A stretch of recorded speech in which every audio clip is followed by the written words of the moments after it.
الحمد لله نحمده ونستعينه ونستغفره ونؤمن به ونتوكل عليه ونعوذ بالله من شرور أنفسنا ومن سيئات أعمالنا من يهده الله فلا مضل له ومن يضلل فلا هادي له ونشهد أن لا إله إلا الله وحده لا شريك له ونشهد أن سيدنا وسندنا وحبيبنا وشفيعنا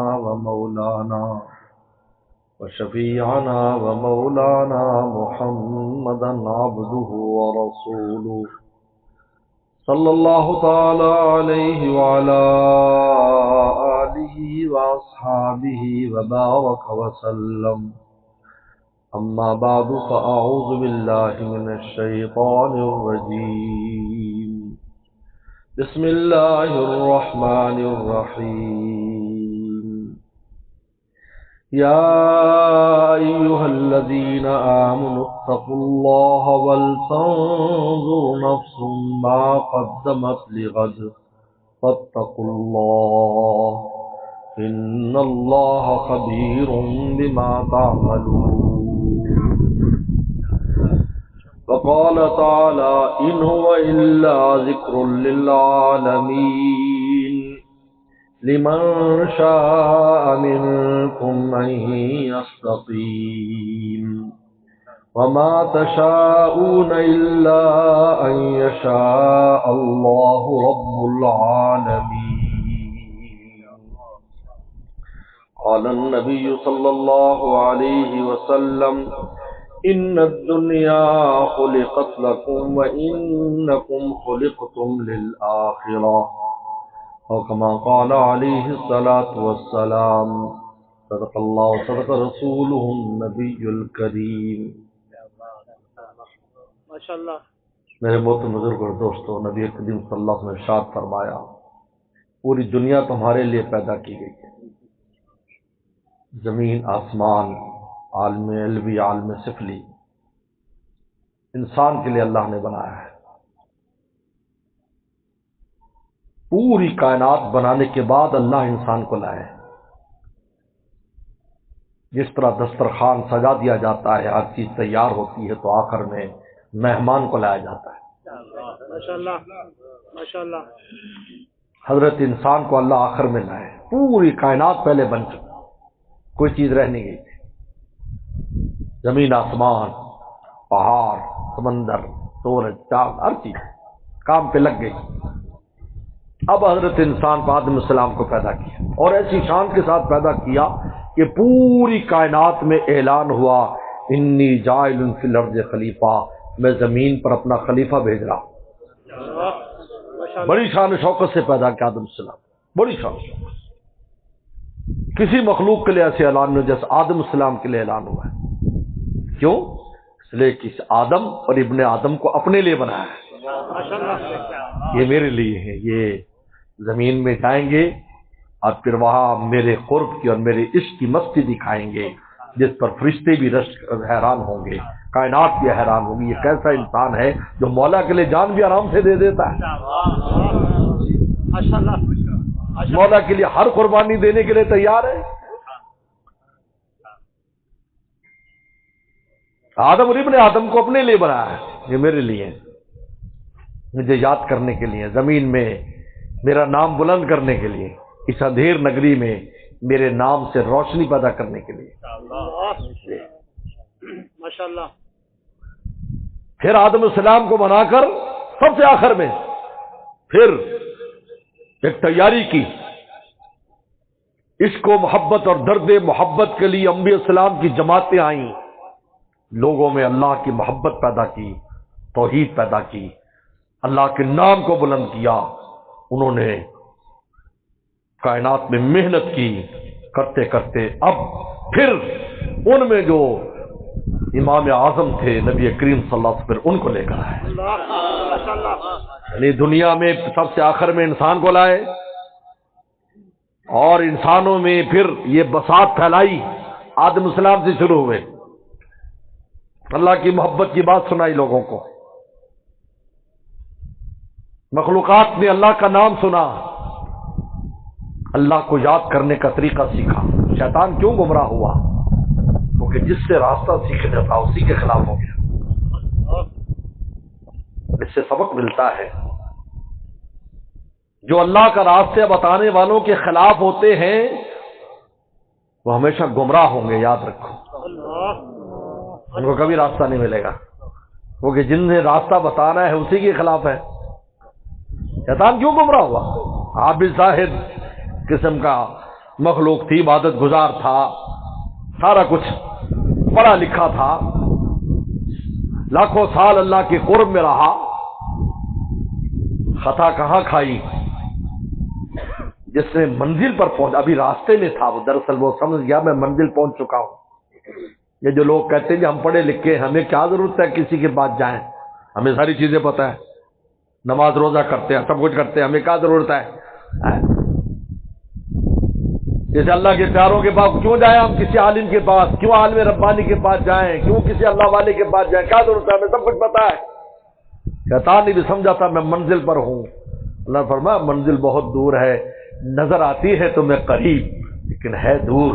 جس طرح پانی میں کوئی سکہ ڈالو یا کوئی چیز تو وہ ایسے قریب نظر آتی ہے، لیکن جب اندر جاؤ گے تو وہ اتنی گہرائی ہوگی کہ تمہارا ہاتھ نہیں پڑے گا جب تک کہ کوئی تیراک غوطہ خور جا کر اس کو نکال کر نہ لائے۔ انہوں نے سمجھا یہ میں رات دن عرش کے قریب گھومتا ہوں، بس میں منزل پہنچ گیا ہوں۔ اللہ نے فرمایا ظاہری طور پر تو پہنچ گیا لیکن اندر سے تو ابھی نہیں پہنچا۔ اندر سے جس نے پہنچانا تھا وہ یہ آدم ہے، پھر تو دور بھی ہوگا۔ اللہ نے بتایا کہ آدم زمین پہ چلا جا، تو مجھ سے دور نہیں ہوگا کیونکہ تیری روح اور دل میرے ساتھ ہوگا تو تو میرے قریب ہے، اگرچہ تیرا جسم مجھ سے دور ہے۔ تو دوری میں بھی حضوری کے مزے لے گا۔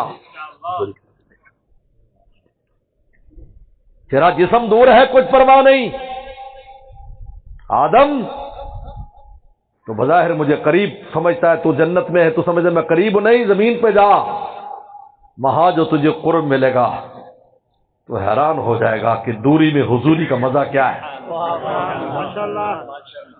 اور فرشتے آ رہے ہیں، کائنات سے فرشتوں کا آنا، وہی الہی کا آنا، اللہ اکبر، نور ہی نور پھیلنا شروع ہو گیا ہے۔ تو شیطان کی گمراہی اسی وجہ سے، ان لوگوں کے لیے اس میں عبرت ہے۔ تو کہتے ہیں ہم منزل پر خود پہنچ جائیں گے۔ انسان منزل پر خود پہنچنا ہوتا یا مخلوقات خود پہنچ سکتی، انبیاء السلام کو بھیجنے کی ضرورت نہیں تھی۔ یہ کفار مکہ نے کہا تھا میں بس کتاب آ جائے، قرآن آ جائے، ہم خود پڑھ لیں گے، ہم عربی جانتے ہیں۔ نے کہا تمہاری شکل ہے کہ فرشتہ تمہارے پاس وحی لائے، تم اس قابل ہو؟ تمہاری حیثیت ہے؟ وہ اس پر کیوں نہیں فخر کرتے کہ تم ہی میں سے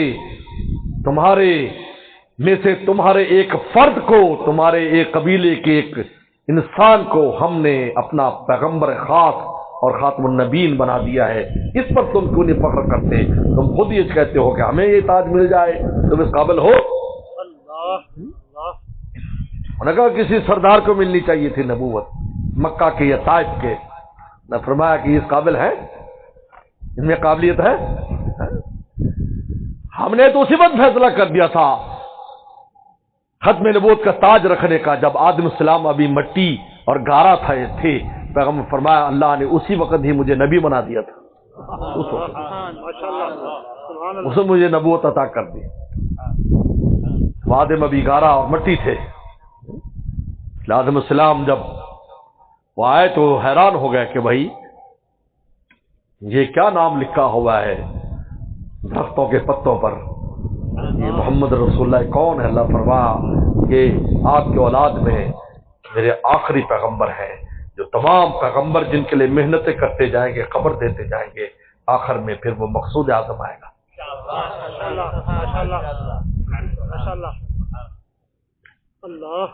تو اللہ نے فرمایا کہ پوری دنیا تمہارے لیے، تم میرے لیے، تمہارا دل اور روح میری ہونی چاہیے، جسم جہاں لگا لو کوئی بات نہیں، کھاؤ پیو سو، لیکن دل میرا، روح میری، روح میں بھی میرا نور ہو، تیرے دل میں بھی میرا نور ہو۔ روح کی نور لینے کی دو جگہیں ہیں، حامل نور دو جگہیں ہیں، ایک قلب انسانی۔ آپ نے فرمایا کہ تمہارے دل، تمہارے جسم میں ایک ٹکڑا ہے، وہ اچھا ہو جائے تو سب اچھا، وہ برا ہو جائے تو سب برا۔ الا وہی القلب، وہ دل ہے، یہ دل حامل نور ہوتا ہے۔ یہ اللہ نے یہ کرسی اپنے لیے بنائی ہے کہ یہ میرا ہونا چاہیے، اس میں غیر نہیں آنا چاہیے، کسی مخلوق اور کسی غیر کا اس میں راستہ نہیں ہے، یہ میرا ہو۔ لیکن آسان نہیں، محنت کرنی پڑتی ہے، محنت کرنی پڑتی ہے، بڑی محنت کرنی پڑتی ہے۔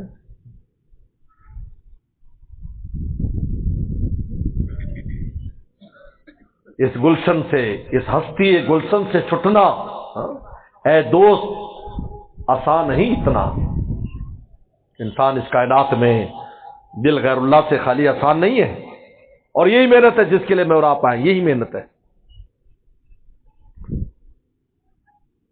دنیا کے مشغلوں میں بھی وہ باخدا رہے، وہ سب کے ساتھ رہ کے بھی سب سے جدا رہے۔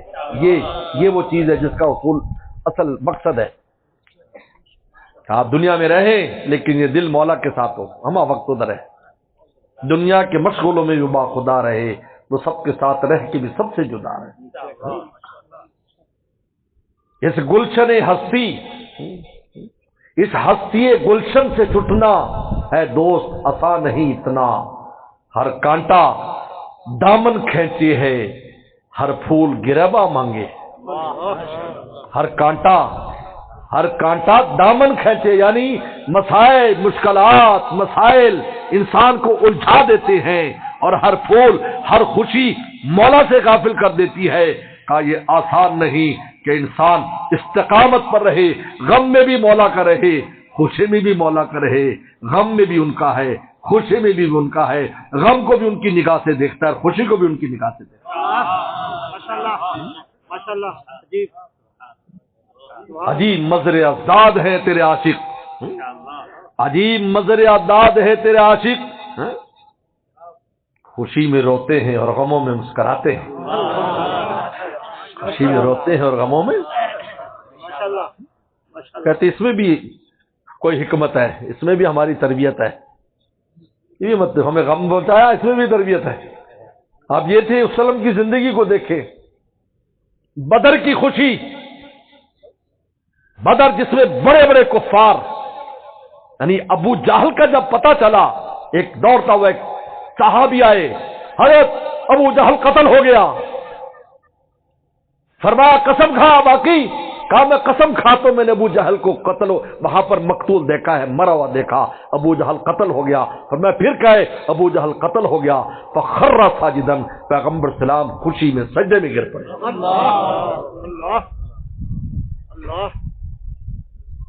کتنی بڑی خوشی کا مقام۔ اور ادھر آپ کی بیٹی رقیہ مدینہ شریف میں بیمار ہے، بیماری بھی وہ جو موت کی طرف لے جا رہی ہے۔ آپ نے عثمان غنی، عثمان واپس چلا جا، میری بیٹی رقیہ اور اپنی بیوی ادا کر تیمارداری کر، میں اعلان کرتا ہوں تو بدری ہے، اور بدریوں والا مال غنیمت میں حصہ بھی تجھے ملے گا۔ اب تو عثمان غنی اور رسول اللہ کے قول کی وجہ سے بدری بھی ہیں، اور بدریوں کے والا ان کو حصہ بھی ملا، کیونکہ رسول اللہ نے ان کو بھیج دیا کہ جاؤ میری بیٹی کی تیمارداری کرو۔ اس سے بہت بڑا سبق ان لوگوں کے لیے جو دین کے جوش میں بیوی بچوں کو ویران چھوڑ جاتے، بیمار ہو جائے گا اللہ تعالیٰ ٹھیک کر دے گا۔ یہاں نہیں تھا؟ بتاؤ،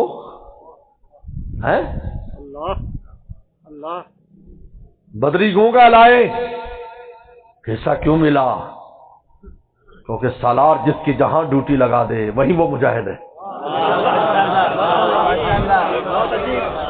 نقطہ یاد رکھو، سالار جس کی جہاں ڈیوٹی لگا دے، میں تو نے گھر رہنا ہے، گھر سے نہیں جانا، وہ وہی مجاہد ہے، وہی مال غنیمت ملے گا، وہی سب کچھ ملے گا۔ عثمان جا، تیری ڈیوٹی میں مدینہ میں اپنی بیٹی پر لگاتا ہوں کہ تیمارداری کر۔ حضرت زید بن حارثہ رضی اللہ تعالیٰ عنہ جب بدر کی خوشی کا پیغام لے کر مدینہ میں داخل ہو رہے اور اعلان کر رہے ہیں فتح ہو گئی فتح ہو گئی، اسی وقت رسول اللہ کی بیٹی کو جنت البقیع میں دفن کیا جا رہا۔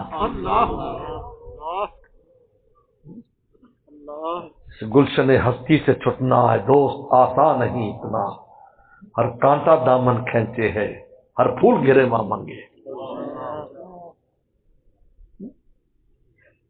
خوشی کتنی بڑی اور ساتھ ہی صدمہ، بیٹی کا صدمہ ہے۔ واپس آئے تو آپ مجھے بتائیں بدر کی خوشی منائے یا بیٹی کا غم منائے؟ رسول اللہ نے ہمارے لیے کتنی تکلیفیں اٹھائی ہیں، آج تصور کیا جا سکتا ہے اس کا؟ آج ہمیں دین کے راستے میں تھوڑی سی تکلیف کو بات ہی کر دے تو ہم دین چھوڑنے کو تیار ہو جاتے ہیں، چھوڑو جی کیا کرنا، لوگ ایسے کہتے ہیں۔ پھر ہم کہتے ہیں ہم رسول اللہ کی بھی عاشق ہے، اللہ کے عاشق ہے۔ یہ کیسا عاشق ہے بھائی؟ یہ کیسا عاشق ہے؟ لیکن راہ استقامت پیغمبر نے نہیں چھوڑی، ہمیں سبق دیا، قیامت تک کی امت کو سبق دیا ہے کہ ایسے حالات پیش آئیں گے لیکن تو نے ہر حال میں مولا کا بن کے رہنا ہے۔ بات یہ یاد رکھو، یہی گر ہے اس دنیا میں رہنے کا، ایک ہی گر ہے کہ مولا کے بن کے رہو۔ بات غم آئے خوشی آئے سب کو ان کی طرف سے سمجھو، غم بھی وہاں سے آیا خوشی بھی وہاں سے آ رہی ہے، خوشی آئے شکر کرو، غم آئے صبر کرو، اور صبر شکر میں شیخ فرماتے تھے صبر اور شکر کے درمیان تمہاری گاڑی چلتی ہے اسی طرح سے ممکن تیری راہ سے گزرنا، کبھی دل سے صبر کرنا کبھی دل سے شکر کرنا، اسی طرح سے ممکن تیری راہ سے گزرنا، کبھی دل پہ صبر کرنا کبھی دل سے۔ دو ہی حالتیں ہیں، اچھی حالت ہے شکر ادا کرو، بری حالت ہے صبر کرو، استغفار کرو، استغفار کرو۔ اس میں میری تربیت ہو رہی، میرے گناہوں کو بخشا جا رہا ہے، میری روح کو صاف کیا جا رہا ہے، میرے قلب کو اللہ اپنے لیے صاف کر رہے ہیں، صاف کر رہے ہیں۔ میرے شیخ فرمایا کرتے تھے کبھی غم دیتے ہیں بعد میں کوئی روحانی خوشی دینی ہوتی ہے، کوئی روحانی چیز عطا کرنی ہوتی تو پہلے غم دے دیتے ہیں، اس غم سے غم دل کو صاف کر دیتا ہے، روح کو صاف کر دیتا ہے۔ غم میں عجیب کیفیت ہے، جب کسی چیز کو مانجتے ہو آپ، بچے کو مانج کے نہلاتے ہو تو بچہ روتا ہے یا نہیں؟ کون سا بچہ جو نہلاتے نہ روتا ہو؟ تم بچپن میں نہیں روئے تھے؟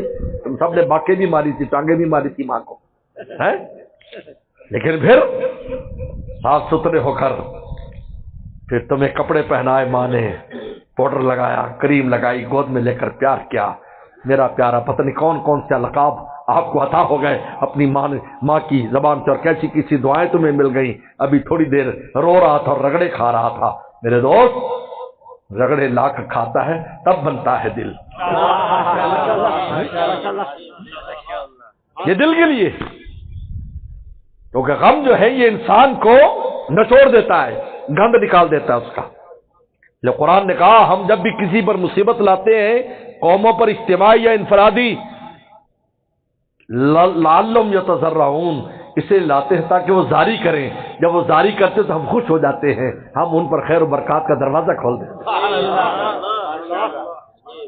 اس لیے علامہ ابن تیمیہ رحمہ اللہ فرماتے ہیں دو چیزیں کبھی نہ چھوڑو زندگی میں، ایک شکر نہ چھوڑو، ہر وقت شکر ادا کرو، باوجود مسائل مشکلات، اور اس کے باوجود بھی اللہ کی بڑی نعمتیں ہم پر نشاور ہوتی رہتی ہیں، اور سب سے بڑی یہ کہ ایمان کی نعمت ہمارے پاس ہے۔ ایک تو یہ شکر ادا کرو، ہر حال میں شکر ادا کرتے رہو، اور دوسرا ہر وقت استغفار کرتے رہو، کیونکہ اللہ تعالیٰ تم پر مسائل مشکلات سے لاتے ہیں تاکہ تم زاری کرو، استغفار کرو، خدا کو مناؤ، اللہ خوش ہوتے ہیں۔ عجیب بات ہے، میرے مرشد فرماتے تھے کہ وہ باپ کتنا رحیم ہے اپنی اولاد کے ساتھ، جو اس لیے چانٹا مارتا ہے، غیروں کے پاس کیوں جاتا ہے، میرے پاس کیا نہیں ہے تیرے پاس تیرے لیے؟ لوگ اس کو ظلم کہیں گے، بولو ظلم کہیں گے کہ جی باپ نے چانٹا مارا کہ تو نے فلانے سے پیسے کیوں مانگے، مجھ سے لینے تھے نا، میں تجھے دے دیتا، یہ میں چیک کاٹ کے دیتا ہوں تجھے، ابھی تو نے کیوں اس سے پیسے مانگے، کیوں فلانے کے پاس تو اس کے لیا، میں موجود نہیں تھا؟ تو یہ چانٹا مارنا ظلم نہیں ہے، عین رحمت ہے، اللہ بھی اس لیے چانٹا مارتے ہیں کہ میرا ہو جائے، اپنا بنانے کے لیے۔ جب خدا کا بن جاتا ہے تب پتہ چلتا ہے کہ اس چانٹے نے کیا کام دکھایا ہے۔ ماشاء اللہ۔ مولانا رومی رحمۃ اللہ علیہ نے قصہ لکھا ہے نا، ایک آدمی سے اس کے یار نے کہا کہ فلاں بازار کے چوک میں ملیں گے۔ بڑے عرصے بعد ملاقات ہو رہی تھی اور رات کو اس نے پہنچنا تھا۔ یہ بیچارہ رات کو ملنے گیا تو وہاں دیکھا کہ ایک سپاہی ڈنڈا لے کے کھڑا ہے۔ ایسا نہیں ہے کہ یہ سٹریٹ لائٹ، ابھی سٹریٹ لائٹ آج سے سینکڑوں سال پہلے بھی ہوتی تھی۔ 7ویں صدی اور 8ویں صدی ہجری میں بھی سٹریٹ لائٹ کا تذکرہ ملتا ہے کہ چوکوں کے اوپر چراغ ہوتے تھے، روشن ہوتے تھے، جیسے لوگ گزرتے ان کو روشن نظر آتی تھی۔ سپاہیوں کا پہرا ہوتا تھا۔ یہ وہاں پہنچا اپنے دوست کے وعدے کے مطابق، وہ خط آیا تھا، انہیں کب پہنچ گیا تو دیکھا کہ سپاہی ڈنڈا لے کے کھڑا ہے۔ جو یہ دیکھ کے تھوڑا ڈر گیا کیونکہ ارد گرد اندھیرا تھا، وہ اندھیرے سے ایک دم نکلا۔ اس سپاہی نے سمجھا چور ہے تو اس نے ایک ڈنڈا مارا۔ یہ تو ویسے ہی جا رہا تھا نارمل، وہ نے سمجھا چور ہے، ڈاکو ہے، اس نے پہلے سے ڈنڈا مارا۔ جب ڈنڈا مارا تو یہ بھاگا، اس کے پیچھے سپاہی بھاگا تو یہ بھاگتے بھاگتے ایک باغ میں اور ایک پارک میں اور باغ میں چلا گیا۔ اور جب میں باغ میں گیا تو دیکھا کہ اس کا دوست وہاں اس کا انتظار کر رہا ہے، کیونکہ ہو سکتا ہے کہ سپاہی نے اس کو بھی دوڑایا ہو، تو وہاں اس کا دوست اس کا انتظار کر رہا ہے۔ تو سپاہی کو دعائیں دینے لگا، یا تو ڈنڈا نہ مارتا آج دوست کی ملاقات رہ جاتی۔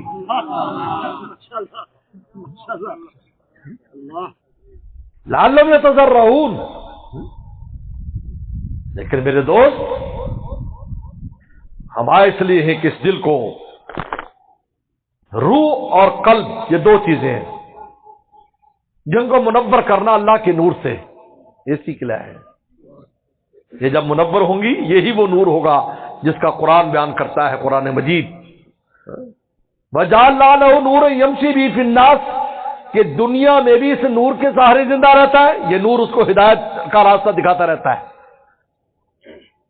شر سے روکتا ہے، فوراً بتا دیتا ہے نور کہ دیکھو یہ بات غلط ہے، اس سے ادھر نہ جانا، ادھر نہ جانا۔ شمسی بھی فی الناس، لوگوں میں اس نور کو لیے پھرتا ہے مومن۔ اور دوسرا نور یسعی بین ایدیہم و بایمانہم، قیامت کے دن یہی نور اس کو پل صراط کا راستہ دکھا کر جنت میں پہنچائے گا۔ دنیا میں بھی یہ نور کام آ رہا ہے، آخرت میں بھی، لیکن نور آئے گا کہاں؟ قلب میں آئے گا، روح میں آئے گا۔ روح نورانی ہو جاتی ہے، قلب نورانی ہو جاتا ہے۔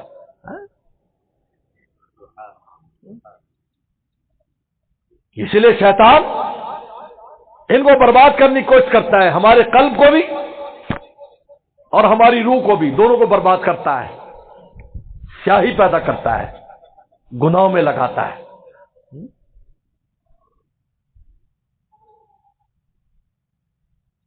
اس کے ساتھ شاید نفس بھی اس کے ساتھ مل جاتا ہے۔ یاد رکھو، نفس کی تعریف علامہ آلوسی نے بڑی عجیب کی ہے کہ یہ ظلمتن، یہ ایک ظلمت ہے، ایک اندھیرے کا نام ہے جو اندر پھرتا ہے اور عرشیں اندھیری کر دیتا ہے جدھر متوجہ ہوتا ہے۔ جدھر جائے گا یہ ہماری عرشیں اندھیری کر دیتا ہے۔ نفس روح میں گھسے گا تو روح کو اندھیری کر دے گا، قلب میں گھسے گا قلب کو اندھیرا کر دے گا۔ اس کا کام یہ بادل کی طرح سورج کے سامنے آ جائے تو دن میں بھی کوئی چیز نظر نہ آئے، چاند کے سامنے آ جائے تو اور اندھیرا رات کا بڑھ جائے۔ یہ ظلمتن، تو نے کہا اس کی ظلمت دور کیسے ہوتی ہے؟ چراغ و توفیق، انہوں نے کہا جب توفیق الہی اور مدد الہی انسان کے ساتھ شامل ہو جاتی ہے پھر اس کے اندھیرے روشنی میں تبدیل ہو جاتے ہیں، یہ خود منور ہو جاتا ہے۔ اس لیے نفس مطمئنہ بن جاتا ہے، خود منور ہوتا ہے۔ نفس مطمئنہ خود منور ہے، لہذا وہ جدھر متوجہ کرے گا روشنی میں اضافہ کر دے گا۔ قلب میں پہلی روشنی ہے اور جب نفس میں روشنی آ جاتی ہے تو اضافہ ہو گیا۔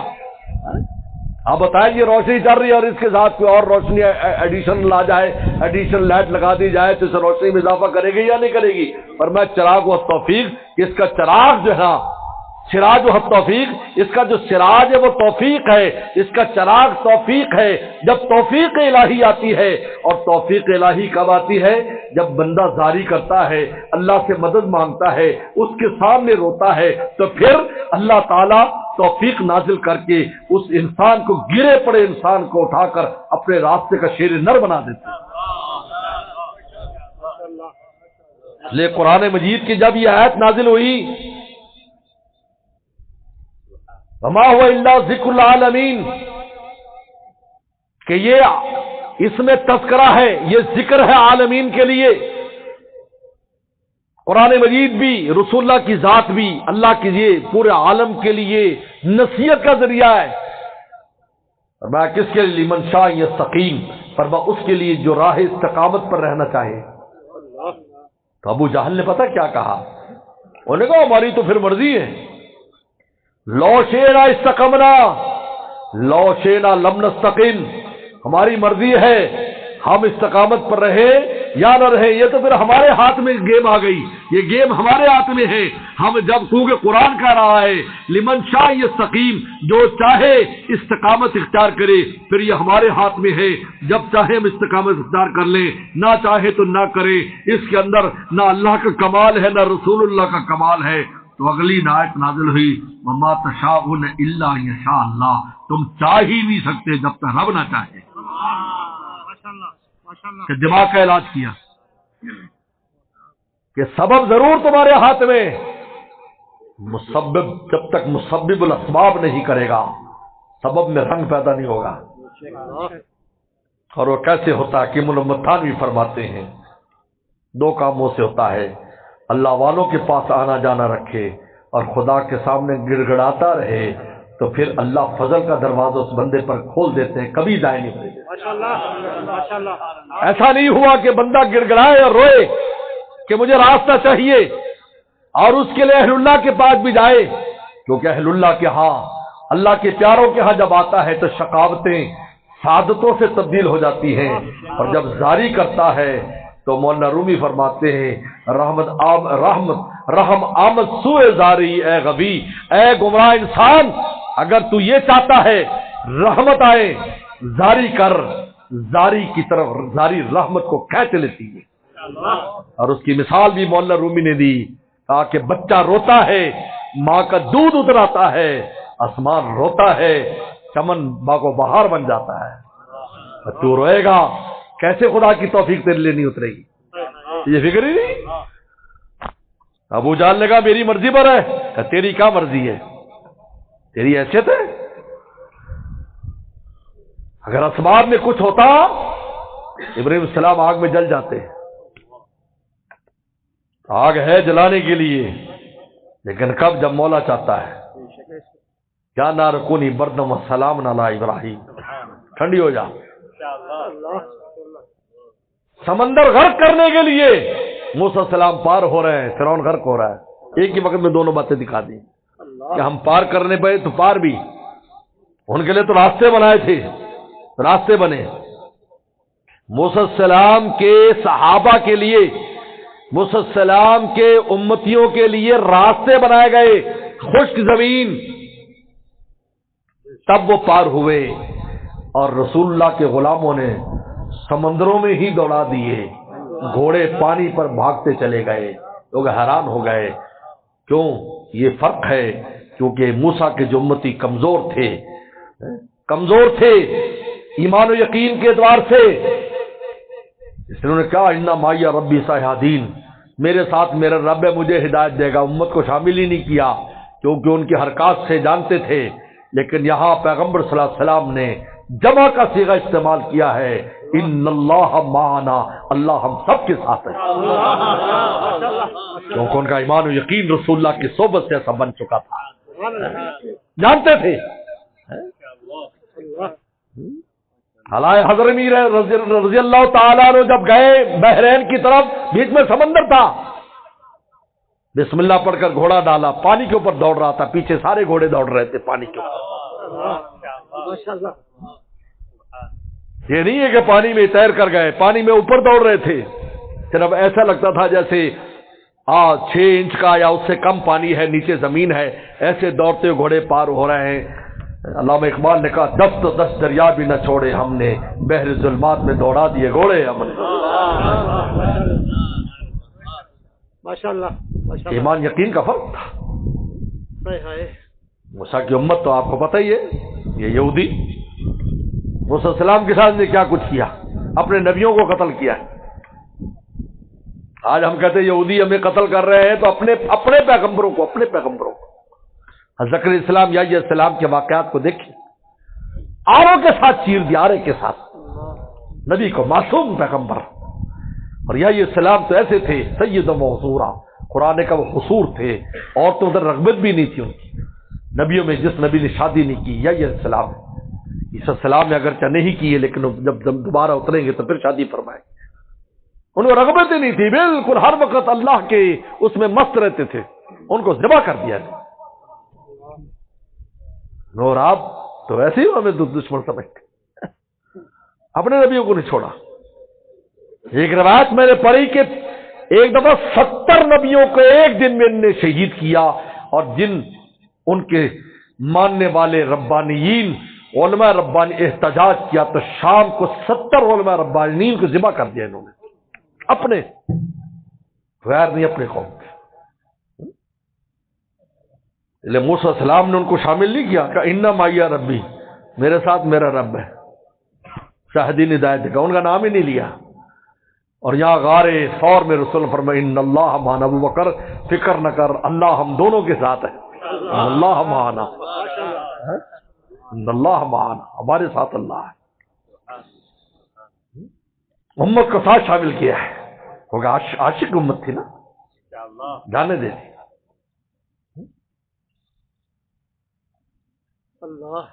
تو سمندر ڈبونے کے لیے، لیکن نہیں ڈبو رہا ہے، حکم نہیں ہے۔ پانی پیاس بجھانے کے لیے حکم ہوتا ہے، پیاس نہ بجھانا۔ استسقاء کا مرض ہو جاتا ہے، پانی پی پی کر پیٹ پھٹ جاتا ہے، پیاس نہیں بجھتی، پانی کا اندر سے اللہ نے اثر کو روک دیا۔ اللہ تعالی نے کہا اے ابو جہل، تو جو ناز کرتا ہے اور کبر کرتا ہے، تو آپ نے فرمایا تھا کہ میرا فرعون موسیٰ کی فرعون سے بڑا فرعون تھا، اس نے تو کہہ دیتا آمنت میں ایمان لاتا ہوں، لیکن اس نے جب اس کی گردن عبداللہ بن مسعود کاٹنے لگے، کہتا اے بکریاں چرانے والے، میرے سینے پہ چڑھ بیٹھا ہے، بہت اونچی جگہ پر بیٹھ گیا ہے، دھیان سے گردن کاٹنا، یہ معمولی گردن نہیں ہے۔ ایسا فرعون تھا۔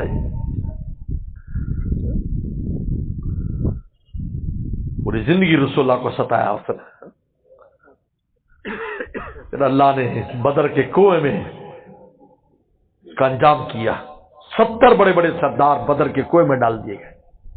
آج بھی نشانات موجود ہیں، ابھی ہم حاضری دے کر آئے تھے، ان صحابہ اکرام کی وہاں حاضری دی ہم نے، جہاں 14 صحابہ اکرام یا 15 صحابہ اکرام جو غزوہ بدر میں شہید ہوئے، اور پھر اللہ نے سارے بدری صحابہ کا وہ مقام بنا دیا۔ بخاری میں ارشاد فرمایا اللہ نے ایک دن جھانکا اور کہا کہ بدریو تم کچھ بھی کرتے رہو، میں نے پہلے سے تمہیں معاف کر دیا، افعلوا ما شئتم قد غفرت لکم، بخاری کا الفاظ ہے۔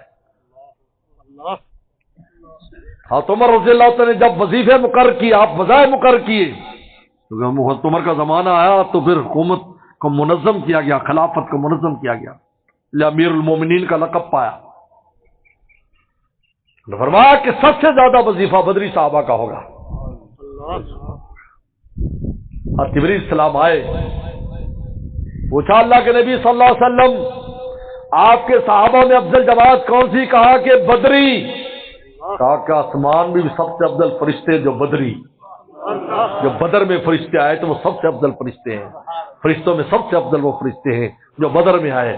آج بھی آپ جائیں، زیارت گاہ ہے، اب تو الحمدللہ حکومت نے کھول دی، سعودیہ حکومت نے، آپ جائیں جبل الملائکہ، وہ آج بھی پہاڑ موجود ہے جس پر جبریل السلام سب سے پہلے اور میکائیل السلام 1000 کا لشکر لے کر آئے، پھر دوبارہ وہ لشکر 3000 ہو گیا، پھر سے بارہ وہ لشکر 5000 ہو گیا۔ اور وہ مسجد بھی موجود ہے جہاں رسول اللہ نے دعا کی تھی اور ناز سے بات کی، اللہ اگر آپ چاہتے ہیں آپ کو کوئی نہ مانے کہ چھوٹی سی جماعت کو ختم کر دیں، تیرا کوئی نام لینے والا نہیں ہوگا۔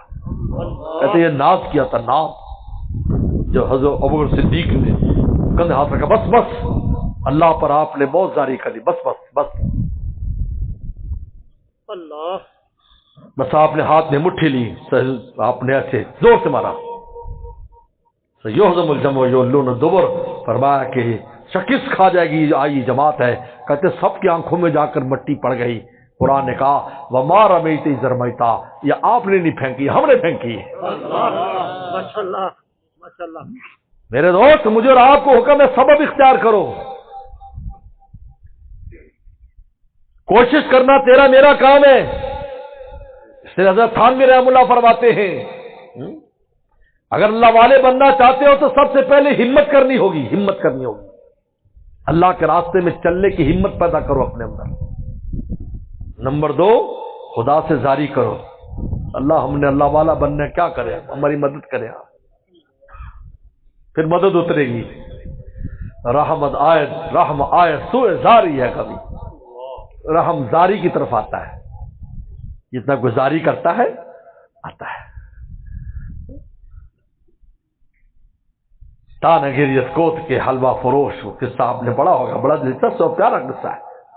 ایک بزرگ مقروض سے، مہمان بہت آتے تھے، قرضہ لے کے دیتے رہتے تھے، کہتے دے دوں گے، جب آ جاتا کہیں سے تو ان کو قرضہ لوٹا دیتے۔ اب قرضہ کافی سارا ہو گیا اور ان کی موت کا وقت آ گیا، اب 50 آدمی آ کر بیٹھو، بابا جی قرضے کا کیا ہوگا، پیچھے بھی کچھ نہیں ہے، پیچھے بھی کچھ نہیں ہے۔ ایک بزرگ کے ہاں رات کو چور آ گیا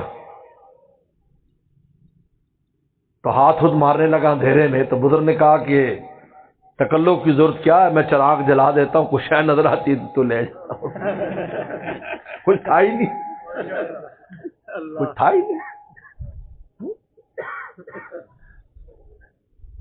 باعزید بستامی کے بارے میں نے پڑھا ہے کہ پوری زندگی درخت کے نیچے گزار دی، چھت بھی نہیں تھی، بزرگ کے نیچے تک بس فکر ہی نہیں۔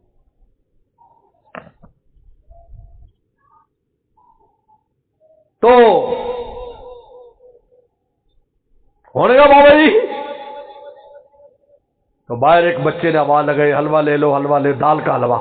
ان کا بچے کو بلاؤ، خادم سے کہا، آ گیا، ان کا سب کو حلوہ کھلاؤ۔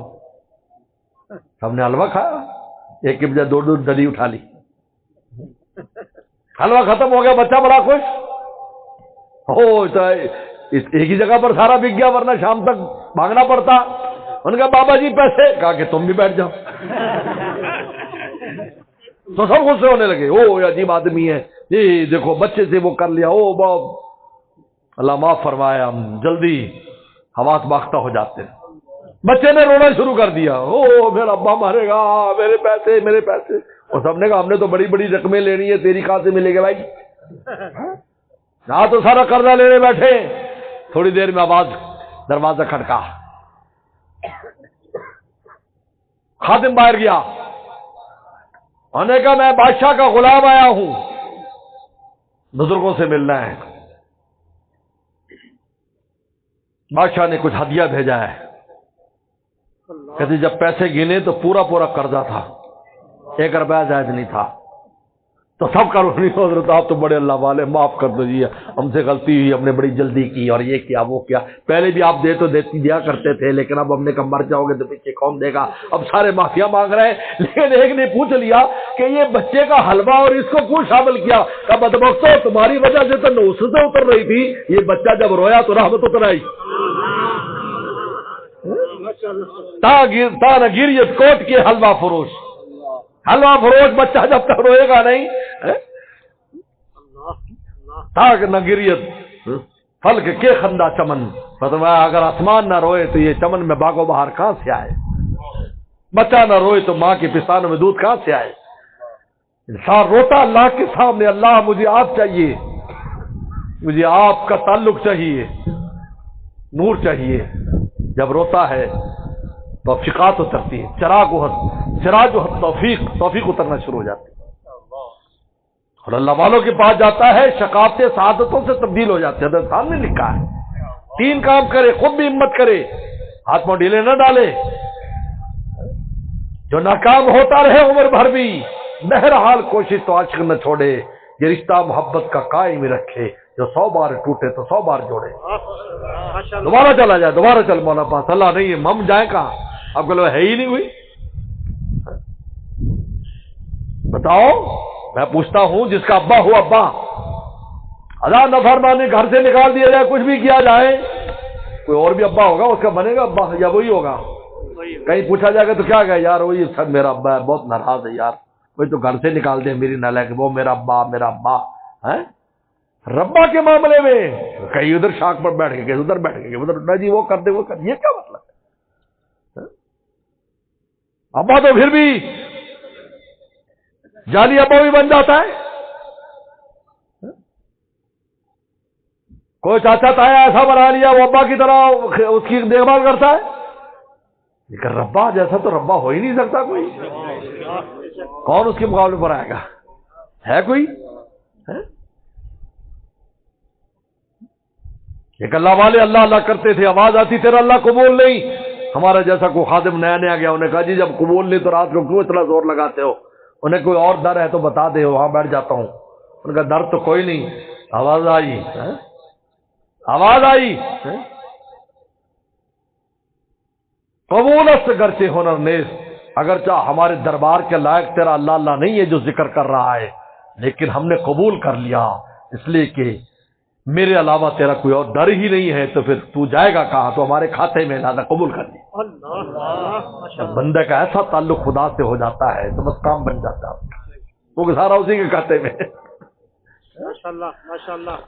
حضرت تھانی فرماتے ہمت کرے, دعا کرے, اہل ہمت کے پاس آنا جانا رکھے. اللہ مجھے آپ کا عمل کی توفیق عطا فرمائے. واقع دعوانا ان الحمدللہ.